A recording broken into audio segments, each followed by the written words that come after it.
também vai estar ministrando aula para vocês hoje. É uma ministração, não é bem uma aula, tá? Não é um conteúdo muito diretivo, mas é algo mais inspirativo, aquilo que Deus colocou no coração dele, sobre ministério. Essa é a nossa primeira aula. A gente vai ter ainda alguns convidados que vão falar sobre os seus principais desafios nesse meio ministerial, suas conquistas, suas alegrias, suas tristezas, né? Ferramentas para vencer as dificuldades, enfim.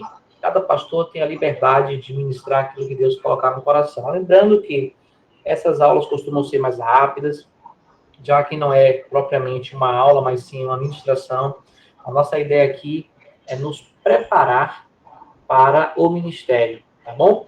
Então, Deus abençoe vocês. Pastor Gessé, fica à vontade. Boa noite, gente. A paz do Senhor. Todo mundo tá me ouvindo direitinho? Tem algum problema aí? Não, né? Tudo ok? Bem, como o pastor Éder falou, sou pastor aí da Boas Novas, servimos juntos ao Senhor Jesus. Eu sirvo aqui em Gameleira, em Paripe, aqui no fim de linha da Cocisa. Então, hoje nós vamos falar um pouco da prática da teologia, que é a teologia ministerial. Então, eu fiz aqui alguns slides, para a gente falar um pouco disso. E conforme a gente for falando um pouco da teologia ministerial, conforme for lembrando, eu vou falando de algumas questões do nosso dia a dia na igreja, da nossa história na igreja. E no final, se a gente tiver um tempinho ainda, eu vou compartilhando um pouco das nossas experiências como pastor, como servo do Senhor Jesus. Eu quero compartilhar aqui com vocês nossa tela. Nós falarmos um pouco sobre teologia ministerial. Deixa eu só ajeitar uma coisa aqui. Fica mais tranquilo. Bem, teologia ministerial. Ao falar de teologia ministerial, estamos falando da prática da teologia. Tudo aquilo que nós temos estudado até aqui e ainda iremos estudar aqui na ética, na Escola Teológica Cristã Aplicada. E o que acontece? O foco da nossa escola, desse curso, é realmente a teologia voltada para o ministério.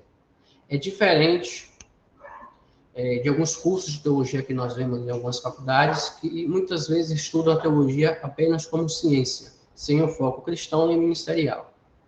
Então, reforçando, eu sou Gessé Lopes, sou pastor na Comunidade Batista Boas Novas, como formação acadêmica, sou bacharel em teologia e também em sistemas da informação. Também especialista em docência do ensino superior, gestão de negócios e gestão de pessoas. Eu também tenho certificação de coach pela Sociedade Brasileira de Coach. Enfim, falando sobre a teologia ministerial, a teologia e a capacitação ministerial.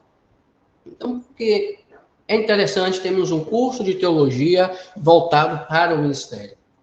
Primeiro, que a teologia ministerial é necessária para servirmos a Deus de uma forma eficaz. Para não servirmos a Deus de uma forma vazia, de uma forma fraca, mas de uma forma que contribua para o crescimento da igreja, da congregação que fazemos parte.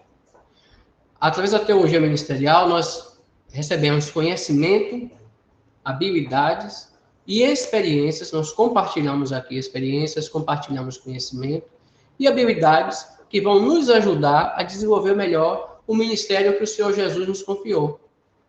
E qual é a base de tudo isso? A palavra de Deus é a base. É claro que podemos falar de alguns livros, nós iremos comentar sobre alguns pastores da história, alguns teólogos, mas todo o embasamento está na Bíblia, está na palavra de Deus. Então, qualquer curso de teologia que nós façamos, qualquer curso que fale sobre o ministério, que fale sobre Cristo, deve estar fundamentado na palavra de Deus. E os líderes das congregações, das igrejas, para que tenham sucesso, para que agradem de verdade ao Senhor Jesus, precisam ter um conhecimento bíblico constante. Não se trata, muitas vezes, de saber tudo. Não se trata de ser alguém que já detém todo o conhecimento, porque isso também é impossível, mas alguém que é aprendível, que está sempre disposto a crescer, que está sempre disposto a aprender mais e a compartilhar esse conhecimento. Porque o conhecimento só faz sentido quando ele é compartilhado. Quando nós retemos o conhecimento apenas para nós, não faz sentido. E através desse conhecimento, dessas habilidades, experiências que nós adquirimos em um ambiente como esse, nós teremos melhores condições e melhores capacidades para pregar, para ensinar, para aconselhar, quando for preciso, e também para compreender os dons, os talentos e os ministérios que o Espírito deu à igreja. Então, a gente vê hoje em dia, por exemplo, muitas pessoas que se consagram pastores, se consagram líderes, abrindo congregações, sem nenhum preparo teológico, sem nenhum tipo de conhecimento, de estudo mais aprofundado. E isso faz com que elas não tenham habilidades necessárias para conduzir a igreja, para conduzir aquela congregação. Congregações essas que muitas vezes vêm até de divisões. Mas, enfim, quando nós fazemos um curso de teologia, somente como esse voltado para o ministério, nós estamos mais aptos para pregar a verdade, para ensinar eficazmente, para aconselhar de uma forma que de verdade ajude aquele que está sendo aconselhado e compreender o que está acontecendo em nossa congregação, como os dons acontecem, os talentos, e como os ministérios devem acontecer de uma forma que todos possam crescer na fé. E como base bíblica nós vamos usar aqui alguns trechos das cartas pastorais, as cartas pastorais de Paulo.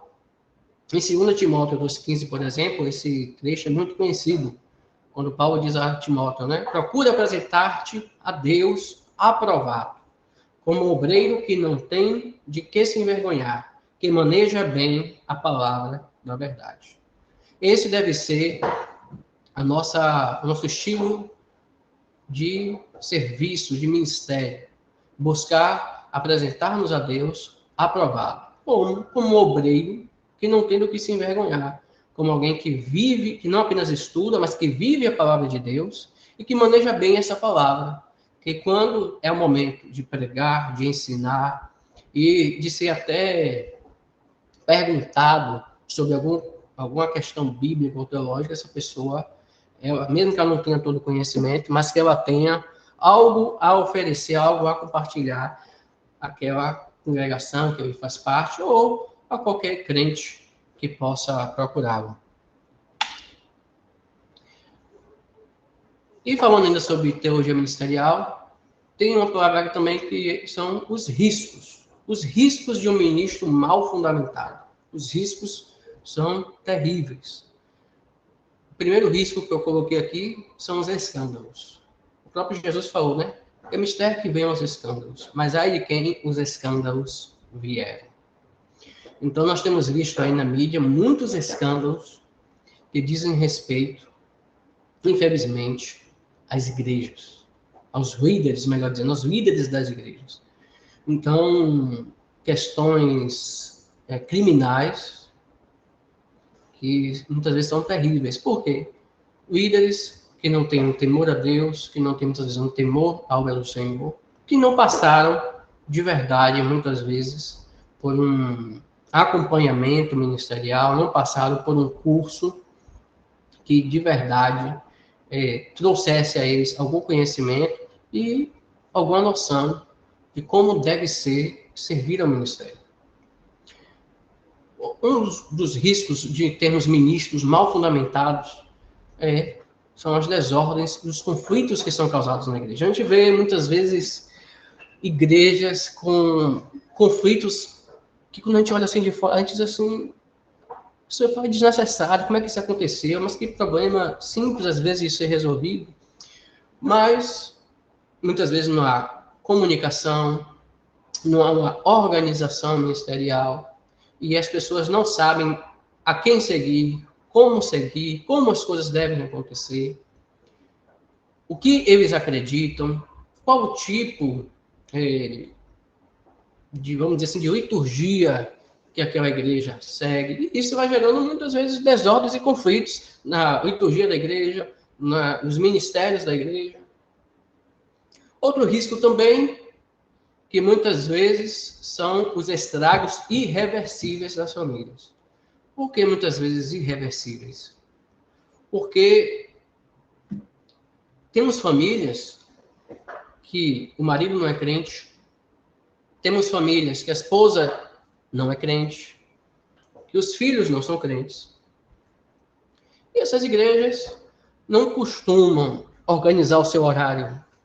Por exemplo, de domingo, que o marido possa estar com a esposa e que não é cristã, que possa ter um momento familiar, extrapolam os seus horários, extrapolam na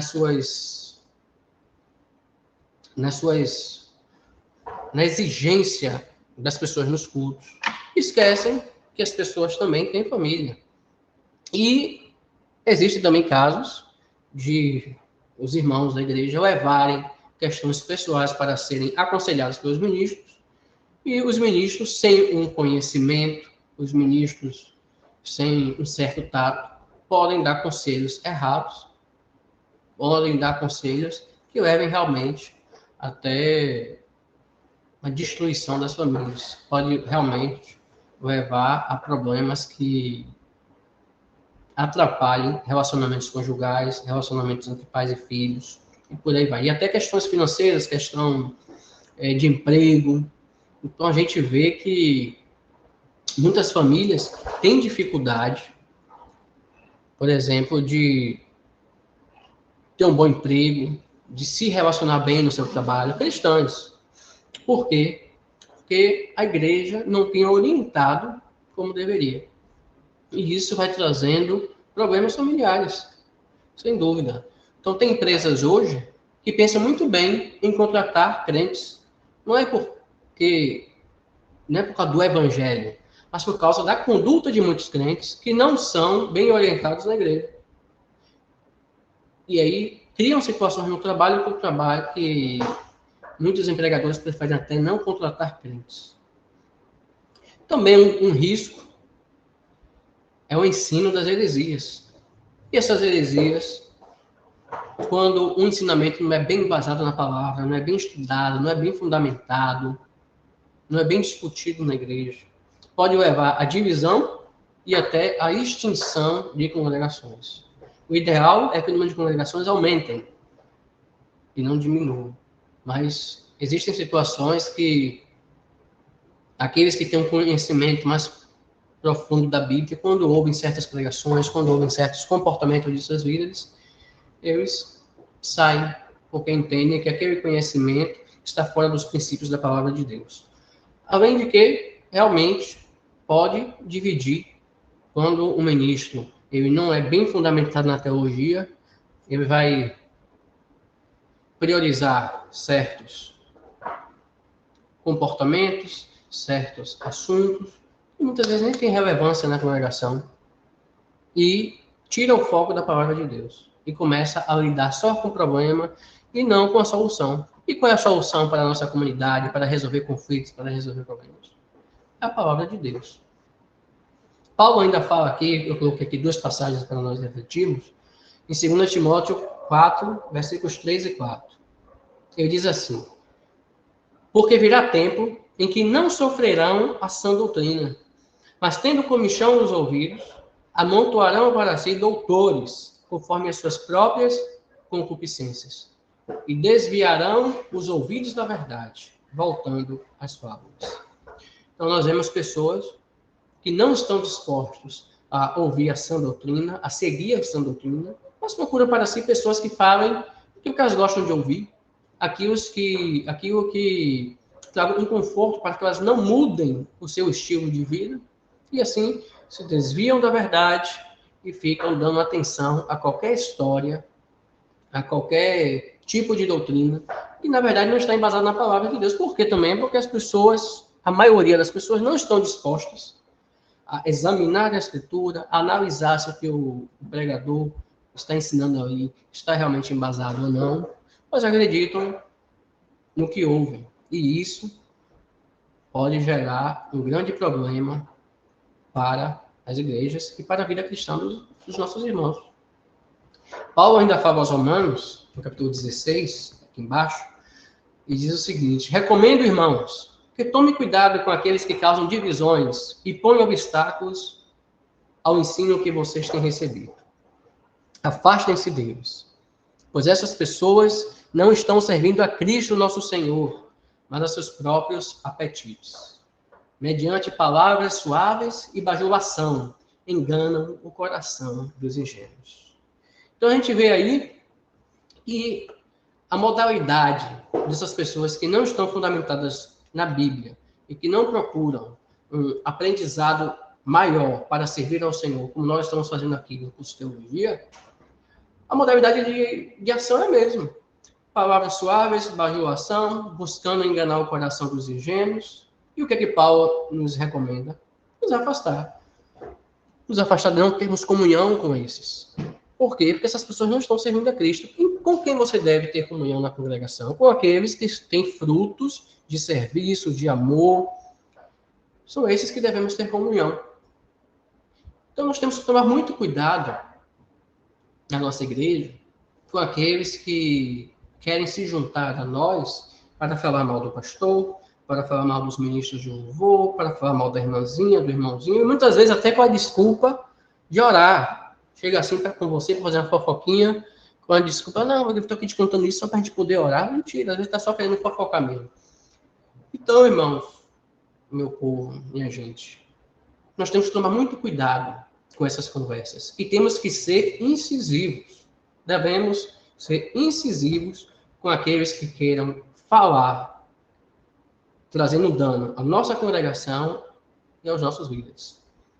Se nós fazemos parte daquela congregação e somos liderados por aquelas pessoas, nós devemos ter amor e respeito por eles. Amor e respeito pela nossa congregação.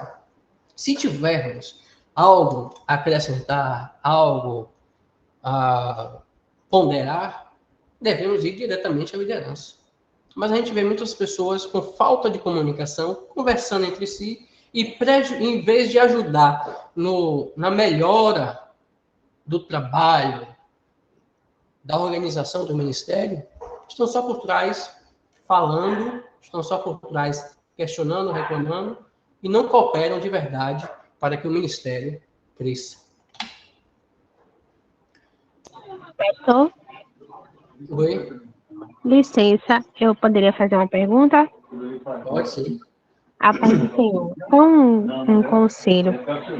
Nesse caso, esse aconselhamento que o Senhor está nos dando, quando a pessoa ela precisar, né, trazer alguma observação, alguma coisa para o líder, e o líder, por sua vez, não aceitar, ou for assim uma liderança autoritária, né, que não recebe muitas opiniões, que não aceita, né, assim, tem um regime fechado, vamos dizer assim. O que é que a gente deve fazer nesse sentido? Bem, aí a irmã tem que procurar ver sobre o que está falando, sobre qual é o problema, sobre qual é a questão. Primeiro, o assunto é algo que diverge dos ensinos bíblicos? Sim ou não? Não, vamos trabalhar aqui com não. É uma questão, muitas vezes, litúrgica. Muitas vezes é uma questão rotineira. Se não for algo que traga agravamento, a palavra de Deus, se não for algo que te atrapalhe de servir ao Senhor, que não te atrapalhe de estar em comunhão com os irmãos, são coisas que a gente releva porque a igreja tem sua diversidade, a igreja ela deve estar em unidade, mas ela não é uniforme, porque tem a sua diversidade. É até uma das coisas que nós vamos falar daqui a pouco. Mas, quando é uma coisa que fere os seus princípios, quando é uma questão que te atrapalha de servir ao Senhor como deveria, então é uma questão de você levar para o pastor, se o pastor acha que isso não é relevante, que isso não é interessante, não te deu atenção, é uma questão de você orar a Deus, pedir direção ao Espírito Santo, para que te mostre se você deve permanecer nessa congregação ou não. Porque a verdade Por exemplo, nós estamos ali em Paripe, e eu louvo a Deus pelos nossos irmãos, porque nós somos rodeados, eu fiz uma conta uma vez, acho que mais de 20 congregações à nossa volta. E eu louvo a Deus porque no meio dessas 20 congregações, aqueles irmãos decidiram congregar conosco. Podemos ter qualquer uma outra, decidiram estar conosco. E eu louvo a Deus por isso. E devemos, nós como líderes, devemos zelar para que aqueles que estão conosco recebam um bom alimento da palavra de Deus e também sintam-se participantes daquela obra que estamos construindo ali. Porque a obra não é construída só pelos pastores, é construída por todos, cada um na sua posição. Então, isso é uma coisa interessante. E é algo que vai muito do caso, vai muito do assunto, vai muito do líder, mas quando é algo que é, vamos dizer assim, suportável, a gente suporta, a gente releva, porque não é algo que faça tanta diferença na minha vida, servindo ao Senhor, no meu ministério ali, cooperando com Deus, mas quando é algo que interfere nos meus princípios, então, o ideal é pedir ao Espírito Santo que me mostre algum outro lugar que eu possa servir ele melhor e que eu não me afaste da minha fé. E lembrando que nós devemos tomar muito cuidado para não deixar que a nossa fé se esfrie por causa de certas falas ou comportamento de líderes, porque os líderes também são humanos. Então, eu vou tentar, eu vou entender, vou buscar entender, vou ter empatia até onde eu posso. Quando eu vejo que é algo que fere os princípios da palavra de Deus, ou fere os meus princípios, não faz tanto sentido eu estar ali naquele lugar. E agora, tudo tem um momento, tudo tem uma questão, tem um assunto, e que deve ser bem estudado. Agora, o que a gente pode fazer para permanecer naquela congregação, ajudando, nós devemos fazer, contanto que, como eu disse, não fira os princípios bíblicos e nem fira os nossos próprios princípios pessoais. Obrigado, pastor. Entendeu? Essa é a minha visão, né? É assim que nós buscamos compartilhar lá com a nossa congregação. Falando ainda sobre a teologia ministerial, os líderes precisam buscar capacitação. Os líderes são equipados, o que a gente está sendo equipado aqui fazendo neste curso? Com conteúdos bíblicos, teológicos, ministeriais e éticos. Porque essa divisão não é bíblicos e teológicos. Quando falamos de bíblicos, estamos falando de abrir a Bíblia. E teológicos, nem sempre nós vamos abrir a Bíblia, mas serão assuntos que estarão embasados na Bíblia. Conteúdos ministeriais, em como devemos nos comportar e nos relacionar no ministério, como essa questão que nós discutimos aqui agora, e éticos, que também envolve um pouco do que nós falamos aqui. Então, tem líderes que têm comportamentos muito antiéticos. Líderes que não sabem se relacionar, muitas vezes, com mulheres, ou com os homens, ou com os jovens, que falam o que não devem falar, que se comportam de maneiras antiéticas. Então, um cara, uma irmã, um irmão que passou por um curso ministerial, por um curso de teologia, ele deve passar, o mínimo que se espera é que ele tenha alguma noção ética de como se relacionar com os demais irmãos da congregação. Também, obviamente, precisa aprender a interpretar a Bíblia de forma eficaz. Então, nós vamos ter aulas aqui que vão nos ensinar maneiras de abrir a Bíblia, de lê-la e interpretá-la. Nós vamos aprender também a lidar com questões contemporâneas. Então, conforme o tempo passa, no mundo vão surgindo novas demandas e que a igreja precisa também saber como se posicionar. E por isso é importante estarmos sempre em ambientes como esse, para conversarmos, questionarmos, debatermos, trazermos exemplos e assim sabermos como nos comportar com essas questões. Tem até um exemplo, por exemplo, dessas questões contemporâneas, de um pastor lá de Portugal, o pastor Sidson. Quando eu estive lá em 2016 ainda, isso já tem o quê? Já tem 8 anos, vai fazer 8 anos. E houve uma questão na igreja dele, lá em Portugal, que um casal de homossexuais estava querendo frequentar a igreja, estava indo na igreja.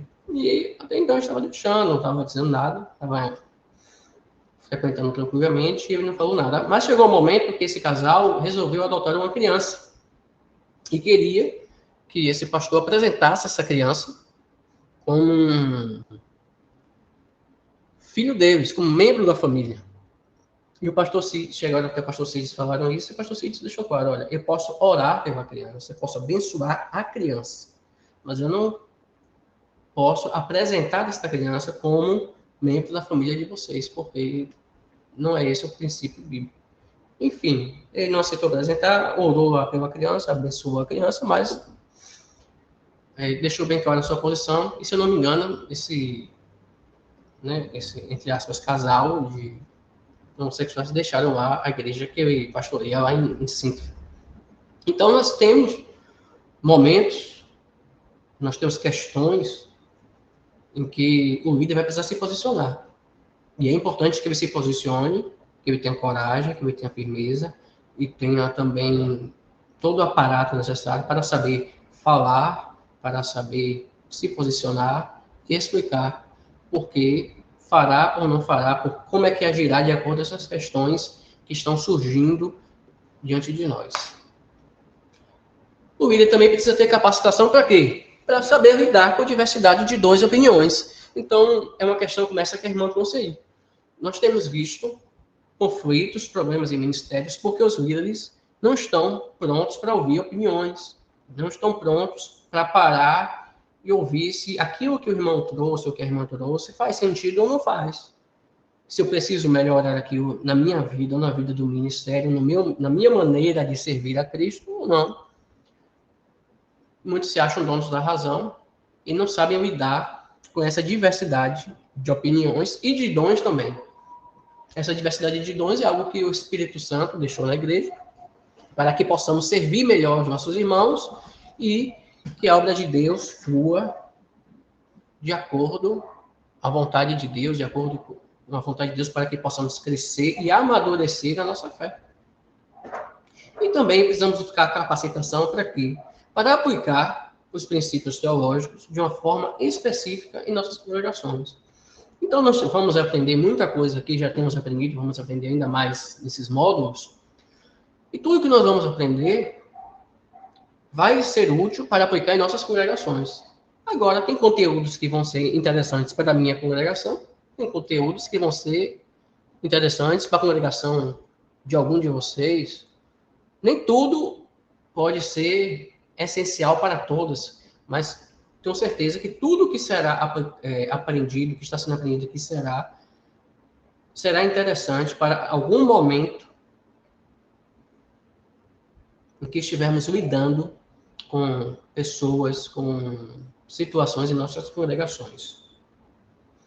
E o próprio Paulo fala, aqui em 1 Timóteo 4,16, que devemos ter o quê? Cuidado com nós mesmos e com a doutrina. E que devemos continuar assim nesses deveres, porque fazendo assim salvarás tanto a nós mesmos como aos que nos ouvem. Então devemos ter cuidado com a nossa maneira de servir, com a nossa maneira de cooperar com o reino de Deus, de aprender, de crescer, de amadurecer na fé, de amadurecer na palavra de Deus. E devemos ter também muito cuidado com a doutrina, com aquilo que temos aprendido. Uma certa vez eu estava lendo um trecho da Bíblia, nem lembro o que foi, mas eu estava assim perto do pastor Éder, e aí eu falei assim com ele, muitos anos isso, falei assim, vem cá, esses grandes líderes aí dessas igrejas neopentecostais, será que eles não leram essa parte da Bíblia, não? Porque a verdade é que se esses líderes estivessem de verdade, com o coração, muitos, não vou dizer todos, mas muitos estivessem com o coração aberto para ouvir o que a Bíblia diz, para ler, ouvir e realmente aplicar sem interesses pessoais, nós não estaríamos vendo metade das aberrações que nós vemos por aí. Porque são pessoas que estão cuidando muito mais de seus benefícios do que cuidando da doutrina e cuidando de ter uma vida cristã, uma vida ministerial mais aprimorada, que glorifique a Deus e que traga benefício para o corpo de Cristo. E quais são as características de um ministro capacitado? O que podemos falar de um ministro capacitado? Um ministro capacitado é um ministro que tem caráter, que é íntegro, que conduz bem a sua casa e lidera de forma eficaz a Igreja de Cristo. Então, nós precisamos, cada vez mais, ter homens e mulheres de Deus com caráter, com princípios, que sejam íntegros, que não se corrompam, com dinheiro, que não se corrompam nos princípios, que aconteça o que acontecer, doa o que doer, mas que se mantenha firme, e que não corrompa a obra de Deus, que não corrompa os ensinamentos da casa de Deus, ali da congregação, buscando muitas vezes encher a casa, buscando muitas vezes ter cofres cheios. Precisamos ter pessoas que tenham caráter e integridade para não se corromper e para não deixar que o mundanismo entre na igreja. Precisamos ter pessoas que se relacionem bem em sua casa. Tem uma historiazinha de... Isso é tipo uma piada, é uma brincadeira, mas é fato. De uma pessoa de um irmão da igreja que tinha morrido, estava lá junto a viúva, estava lá junto o filho. E começaram a falar bem daquele obreiro, que é um obreiro excelente, que é uma bênção, uma pessoa amiga, legal, carismática, e começaram a falar bem daquele defunto. E de repente a viúva falou assim para o filho: filho, vai ver se seu pai mesmo terminou o caixão, porque em casa não parecia ser assim, não. Então, existem, infelizmente, acredito que não existe na nossa igreja, talvez também não exista na sua, mas existem igrejas que têm pessoas assim. E na igreja são pessoas que se mostram cheios do Espírito Santo, cheios de unção, cheios de capacidade, mas que, infelizmente, quando chegam em casa, gritam suas mulheres, gritam seus esposos, gritam seus filhos, não sabem lidar com as suas famílias, compram e não pagam, e por aí vai. Então, alguém que está na frente da obra deve entender a responsabilidade, o privilégio que é, primeiro, mas também a responsabilidade que é. Está ali ministrando a palavra de Deus, está ali sendo referência para a vida de muitas pessoas. E precisa, sim, estar preparado para liderar de forma eficaz a Igreja de Cristo. Liderar, como é liderar de uma forma eficaz? De uma forma que dê auxílio aos irmãos no processo da santificação, do amadurecimento da fé, que ajudem os irmãos a terem comunhão, que ajudem no processo de expansão, de evangelização. Tudo isso depende de um líder, de um ministro, estar bem capacitado. E quando falamos de líder, a gente tem uma questão também. Não estamos falando apenas de pastores, não estamos falando apenas de pastores, ou de frente de obra, missionários, ou evangelistas, estamos falando de todos que são líderes. Todos podem colaborar de alguma forma, todos precisam ter esses princípios, precisam ter caráter, precisam ser íntegros, precisam conduzir bem a sua casa, e precisam, de acordo com aquilo que lhe foi confiado no ministério, saber liderar de uma forma eficaz. De uma forma que aqueles com quem ele lidera, com aqueles com quem ele está envolvido, possam crescer na fé. Precisam também saber lidar com situações difíceis e situações diversas na igreja. Então, se eu fosse contar aqui certas situações que apareceram na igreja, a gente não pararia aqui hoje, porque a vida das pessoas está sempre em movimento. Então, sempre tem um problema aqui, um problema ali, e muitas vezes as pessoas não têm condições de resolver isso sozinhas. E elas precisam de um apoio. Quem deve ser esse apoio? Seus líderes. Eu digo na igreja, né? Muitas vezes você não tem como ficar falando da sua vida, você não tem intimidade, você não tem, talvez, uma confiança de ficar falando da sua vida para todo mundo, mas você precisa ter nos seus líderes. Você precisa ter no seu pastor. Você precisa saber, claro, quem você fala, mas uma conversa, por exemplo, a nível pastoral, é uma conversa segura, é uma conversa responsável, é uma conversa madura e é uma conversa de boa fé. Então, as pessoas precisam ter este ambiente e os líderes precisam estar prontos para lidar com as situações mais difíceis e diversas na igreja, sejam questões pessoais dos irmãos ou questões congregacionais. O ministro também precisa ser capaz de responder questões bíblicas, teológicas e suas aplicações no mundo contemporâneo, nesse tempo que vivemos. Então, se chegar um irmão lá, você é um líder da igreja, você não busca o conhecimento, se o ministro não estuda, não busca aprender cada vez mais, não busca entender melhor as questões bíblicas, eu digo a você, você pode já ter estudado a Bíblia toda, Mas se você voltar a estudar ela toda de novo, você vai aprender muito mais. Então, a Bíblia é uma fonte inesgotável de conhecimento. Por isso é importante que aquele ministro ele ame o conhecimento, ame estudar a palavra de Deus. Porque, além de trazer vida para si, também vai ajudar muitas pessoas a crescerem na fé e a terem suas dúvidas bíblicas e teológicas sanadas. Além de que o ministro vai ser capaz realmente de aplicar esse conhecimento que nós já falamos em questões contemporâneas.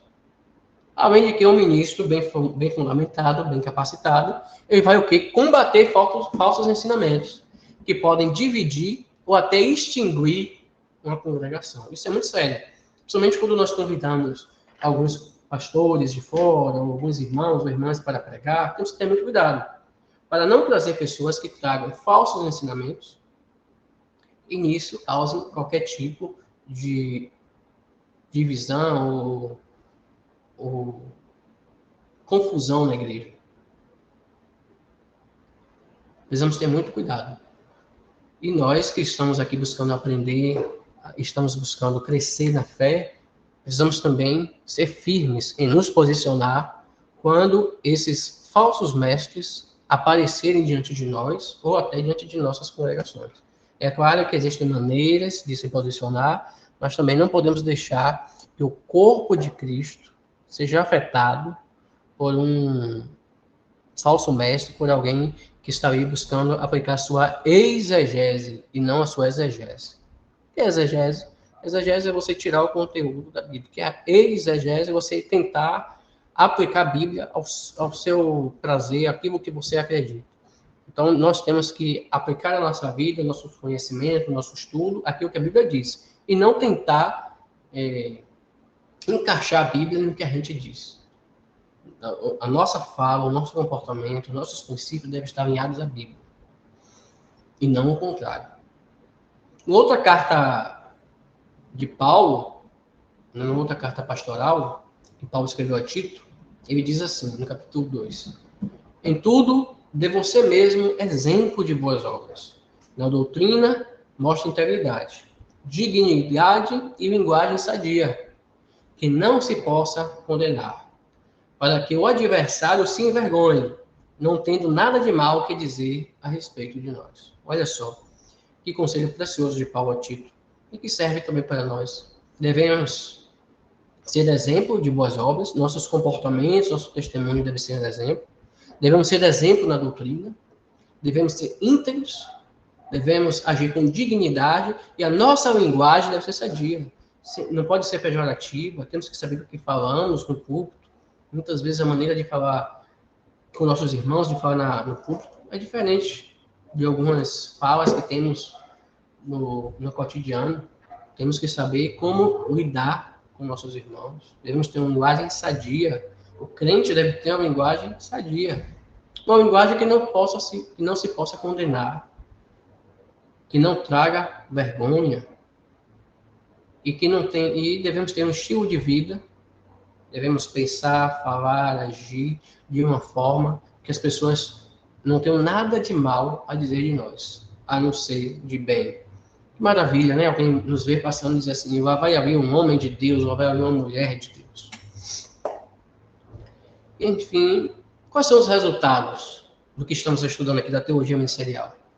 Nós temos uma compreensão mais profunda da fé, nós temos uma preparação para o ministério, nós somos equipados com habilidades e conhecimentos necessários para servir a Deus de uma forma eficaz. As nossas funções eclesiásticas podem ser as mais diversas, dependendo da estrutura e do tamanho da sua congregação. Também traz um desenvolvimento espiritual. Só estarmos aqui nesse ambiente, falando de Jesus, falando da Bíblia, falando da obra de Deus, isso já traz para nós um desenvolvimento espiritual pessoal. Também recebemos condições de termos uma orientação pastoral. Nós vamos saber como lidar com questões pastorais, de aconselhamento, de cuidado. Por exemplo, nós tivemos na igreja um certo tempo, Normalmente a gente fala assim, café com pastor, né? Mas agora eu fiz chá com pastor que a gente fez pela noite. Então, algumas pessoas agendavam e a gente tratava de algumas questões com essas pessoas. Eram conversas reservadas, que as pessoas traziam as suas questões, a gente ia lidando com essas questões e aconselhando e ensinando essas pessoas. Então, um dos resultados do que estamos estudando aqui, esse curso de teologia ministerial, é termos condições de darmos orientações pastorais eficazes. Aplicarmos também a prática da fé, onde nós vamos conectar as verdades teológicas com a nossa vida cotidiana. Então, não é simplesmente teoria, mas tudo aquilo que a gente está estudando, que a gente está aprendendo, tudo isso tem que trazer um reflexo na nossa vida diária e também na nossa vida social, na minha maneira de me relacionar, na minha maneira de cooperar com a minha comunidade, cooperar com a nossa região, com as pessoas que trabalham conosco, com a nossa família, com a nossa vizinhança, com nossos amigos, tanto pessoais como da nossa igreja. Também nos dá um discernimento ético, onde nós vamos aprender a lidar com questões éticas complexas, com base nos princípios teológicos. Nós vamos ter também uma capacidade de construir uma comunidade, onde a formação de comunidades de fé sejam coesas e sejam engajadas em torno de uma compreensão compartilhada da teologia. Então, nós estamos aqui estudando, precisamos compartilhar o que estamos estudando. E precisamos compartilhar em nossa comunidade de uma forma coesa, que todos nós possamos crescer, que todos nós possamos servir ao Senhor de uma forma unida, de uma forma que coopere para o crescimento da igreja, dos nossos irmãos, e que também sejamos engajados, que sejamos animados, que de verdade sejamos cooperadores de Deus, que possamos ser, como diz, pau para toda obra, que possamos estar prontos para servir a nossa comunidade e para animar os nossos irmãos. Muitas vezes esperamos que os pastores, que os líderes estejam animando a congregação, e esquecemos que nós também podemos fazer isso. Colocar lá no status do WhatsApp, hoje tem culto, vamos para a igreja. E muitos de nós que somos líderes temos também esse papel principal de estarmos também engajando, animando, incentivando as pessoas a estarem envolvidas na obra. Em vez de estarmos só reclamando de quem, aquele irmão não participa, aquele irmão não faz nada, nós devemos, como líderes, em vez de reclamar, devemos engajar. E devemos pregar a união, devemos pregar a compreensão e devemos pregar tudo isso baseado nos princípios bíblicos e no que estamos aprendendo aqui no curso de teologia. Também temos fundamentação bíblica, como eu disse, é a base de tudo. Então, nós vamos aprender as práticas religiosas, nós vamos aprender como a pregação pode ser feita de uma forma sólida, aplicando todo o contexto histórico, todos os princípios que são ensinados na palavra de Deus. E teremos também uma liderança eficaz, uma liderança que desenvolva habilidades necessárias para orientar e mobilizar a congregação. Então, nós precisamos, voltando àquela questão do engajamento, precisamos estar prontos para mobilizar, para animar os irmãos, e tudo dentro dos princípios bíblicos e diante daquilo que nós estamos aprendendo que é teologicamente correto. Então, cabe a nós desenvolvermos cada vez mais a nossa liderança, que seja uma liderança eficaz, que traga ânimo aos nossos irmãos para fazer aquilo que o Senhor colocou em nosso coração, que nós não conseguimos fazer sozinhos. Então, tem igrejas que têm muitos departamentos, de homens, de mulheres, de jovens, de crianças, de dança e por aí vai. Então, seja qual for o ambiente em que nós fomos chamados para liderar, devemos buscar desenvolver nossas capacidades de liderança para saber lidar com nossos irmãos e aquilo que estamos ali, que fomos chamados para fazer realmente de uma forma que mobilize a igreja, que anime os irmãos a seguir por um caminho certo, em vez de realmente estarmos reclamando porque A, B ou C não faz, que possamos ser aqueles que incentivam, que animam os nossos irmãos a fazer. E, por fim, devemos dar respostas a desafios contemporâneos. Vira e mexe a gente volta nisso, porque realmente hoje a igreja precisa se posicionar. Nós não podemos nos acovardar e nos acomodar a certos assuntos. Como, não, esse assunto não tem nada a ver com a gente. Mas tem certas situações que a igreja precisa se posicionar e precisamos estar capacitados para isso, para abordar essas questões atuais à luz da tradição bíblica, da tradição teológica e da sabedoria espiritual, daquela sabedoria que o Espírito Santo nos dá. Então, também não basta apenas termos todo o conhecimento. Precisamos pedir a sabedoria de Deus, do Espírito Santo, para nos ajudar a lidar com essas situações. E, por fim, a teologia ministerial ela é vital para quê? Para compreender os princípios bíblicos, para capacitar a liderança, para agir com seus papéis com sabedoria, com relevância. A nossa liderança, a nossa comunidade precisa ser relevante, a nossa congregação precisa ser relevante em nossa comunidade. Nós precisamos também agir com compaixão e responsabilidade, através de ensinamentos claros e relevantes. Isso é muito importante.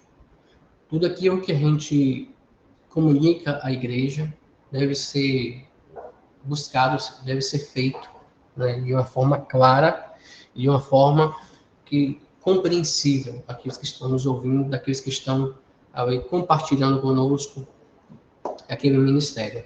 Porque a verdade é que, na obra de Deus, todos nós estamos ali servindo a Jesus em unidade, estamos servindo ali o mesmo Espírito. Esse deve ser o pensamento. Sem hierarquia, sem superioridade, mas cada um entendendo a vocação que foi chamada. E por fim, Pedro, 1 Pedro aqui, capítulo 5, nos dá um conselho. Pastoreiem, se você não é pastor, posso dizer, liderem o rebanho de Deus, que está sob o seu cuidado, aqueles que o Senhor confiou ao seu cuidado, não por obrigação, mas voluntariamente, como Deus quer. Não façam isso por ganância, mas com o desejo de servir. Não hajam como dominadores dos que lhe foram confiados, mas como exemplos para o rebanho. Amém. Que essa seja uma reflexão, um estilo de liderança para todos nós. Que possamos observar aqueles que estão sob o nosso cuidado e possamos liderar, não por obrigação, e não também por vanglória, mas possamos liderar voluntariamente, entendendo por que fomos chamados, entendemos como fomos chamados, e a quem estamos honrando, a quem estamos glorificando. Não fazer nada disso por ganância, mas com o desejo de servir. Todos nós fomos chamados neste mundo, aquilo que nos completa, seja até cristão ou não, mas aquilo que nos completa é servir. É saber que estamos cooperando com a vida de outra pessoa. E assim não podemos agir como dominadores, mas como exemplos. E sejamos exemplos para aqueles que o Senhor Jesus nos confiou. Para liderar, para cuidar, para apacentar e para liderar. Amém? Deixa eu voltar aqui para a tela. Amém. Ô, glória! Então, gente, assim, né? Só compartilhando. Então, deixa eu botar minha câmera aqui, né? Estou aqui. Então, tudo que nós falamos aqui é um pouco da teoria do que nós vivemos dentro da igreja, do que nós vivemos em nossa realidade. Né? Nós, por exemplo, estamos ali, já temos 10 anos aqui em Paripe, e a realidade que nós encontramos quando chegamos aqui foi uma realidade muito difícil. Uma realidade muito difícil, porque nós assumimos um ministério que já estava quebrado. Por quê? Porque já tinham passado 3 ou foram 4 dirigentes que trouxeram escândalos à congregação. Pessoas até que desviaram o dinheiro da igreja. Fizeram uma campanha lá para fazer um muro da igreja e não fizeram o muro. Tanto que quando o pastor que nos passou a congregação nos levou para conhecer as famílias, o marido de uma disse assim: vai ver mais um ladrão, vai ver mais um para roubar. Então a gente já tomou aquele susto, até a gente entendeu o que tinha acontecido. Aquela família não tinha muro na sua casa e tinha doado na época R$1.000 para ajudar no muro da igreja. Olha que isso tem mais de 10 anos. A gente entendeu. Até que com o nosso relacionamento, aquele homem depois mudou de ideia e recebeu a gente em sua casa, recebeu orações. Isso era o marido de uma irmã. E até no dia da sua morte, ele pediu à igreja, nos pediu como pastores para estar cuidando de sua esposa. Então a gente viu ali uma mudança de vida, de testemunho. Então o que a gente vê? Que nós chegamos ali com uma situação muito difícil. Uma situação muito difícil em que a obra de Deus naquele lugar estava escandalizada. E o que foi que a gente teve que fazer? Nós nos juntamos ali numa equipe missionária de cerca de 12 pessoas e começamos a trabalhar, a fazer trabalho social, muitos trabalhos comunitários, bazar, nós temos dentista, psicólogo, vários tipos de... Fizemos cultos da família. Então, fizemos muita coisa, para aproximar a comunidade da igreja. Muita coisa para aproximar a comunidade da igreja. E nisso daí os irmãos foram chegando, foram percebendo que não tinha mais nada a ver com aquele povo que passou. E aos poucos os irmãos foram chegando, foram ficando, foram se ambientando. E uma das coisas que nós pedimos a Deus é que aquela igreja fosse reconhecida como uma igreja do amor. Que as pessoas ao chegarem ali se amassem, compartilhassem experiências, que não tivesse espaço para intrigas, que pudéssemos servir ao Senhor de verdade, em amor, em unidade. E Deus tem nos abençoado com isso, temos visto. Podemos ser uma igreja pequena, diante de algumas óticas, mas Deus tem nos abençoado, que a igreja tem crescido, os irmãos têm amadurecido na fé, e eu posso dizer, como sei que vocês devem dizer também da igreja de vocês, que eu amo a minha igreja. Amém? O tempo não dá mais, é isso aí. Deus abençoe. Eu espero que tenha acrescentado aí na fé de vocês. Fogo. Abração. Pastor, obrigado. Deus abençoe sua vida, seu ministério. Né? Nós somos felizes por ter tido a oportunidade de te ouvir nessa noite. Eu achei extremamente interessante o conteúdo, bacana demais, importante para o despertamento, para o nosso crescimento, para entendermos de fato o que é ser um ministro, porque não é uma questão de ser honrado, mas de honrar alguém, não é uma questão de ser servido, mas de entregar a sua vida, disponibilizar a sua vida para servir o outro. Então, muitos insights poderosos nesses slides aí, uma bênção. Gente, Deus abençoe a vida de vocês, tá? Até o nosso próximo encontro. No nosso próximo encontro, a gente vai corrigir aquele exercício de introdução bíblica, né? Que a gente ficou de corrigir. E também a gente vai falar sobre o que é ser obreiro, o que é ser diácono, o que é um profeta, o que é um pastor, o que é um mestre, o que é um apóstolo, o que é um missionário, qual a diferença de missionário para evangelista. Tudo isso trabalhando biblicamente. Eu sei que algumas igrejas trabalham aí esses, vamos dizer, cargos, né, essas funções de forma distintas, mas a gente vai olhar para a Bíblia e deixar ela nos mostrar qual é a função de cada pessoa dessa. E também vou indicar um textozinho para a gente ler do pastor Hernandes Dias Lopes a respeito do que é ser um obreiro, ou talvez eu possa trazer até o primeiro capítulo do meu livro, Para Servir Melhor. E o primeiro capítulo do meu livro fala justamente sobre isso, sobre servirmos melhor ao Senhor, nos enquadrarmos nesse perfil de servos, tá bom? Então, Deus abençoe vocês. Até semana que vem. Pastor Gessé, obrigado mais uma vez. Deus abençoe sua vida. E até a próxima. A gente pode sair, você encerra a aula aí e completa a gravação, tá bom? Vai. Deus abençoe. Amém, pastor. Até breve. Tchau, tchau. Tchau.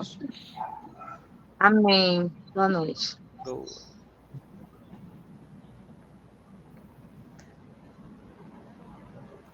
Conseguiu finalizar aí, cara? Vou perguntar aqui, né? Gravação encerrada, não é isso? Para apertar? Isso. É. A gravação está disponível para download até 6 de maio. Encerrar, né?